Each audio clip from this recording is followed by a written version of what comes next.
Қайтыс болады, немесе өмір бойы сал болып төсекке таңылып қалады деген адам орнынан тұрып ұзақ өмір жасаған. Бұл шынайы болған оқиға. Бүгін сол адам жайлы сіздермен бөлісетін боламын. Бұл НЛП-ға қатысы бар адам Милтон Эриксон. 17 жасында полиомиелит ауруына шалдығып, төсек тартып сал болып қалады. Сонда дәрігерлер келіп, бұл адам көп ұзамай қайтыс болады деп, ол адамға полиомиелит диагнозын қойып, немесе сал болып қалады дейді. Сонда бұл адам өзінің мышлениясын, миының потенциалын қосу арқылы орнынан тұрған. Ол күнделікті тек қана көзі ғана қозғалады, денесінің бәрі сал, паралич болып жатқан кезде ойша өзінің миымен жұмыс жасайды. Сол кезде әрбір бұлшықетін миллиметр ойша қозғалта бастайды. Біртіндеп ол бұлшықеттерінің қозғалып жатқанын сезіне бастайды. Осылай миллиметрден сантиметр ары қарай адам өзінің миының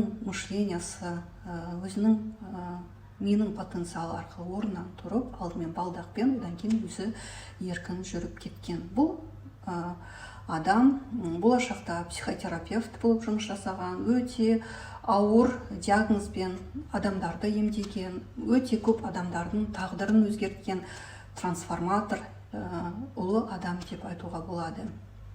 Бұл НЛП-да бізде мидың потенциалын, мышленияны өзгерту арқылы адамда кез келген мәселені шешуге болатынын білдіреді.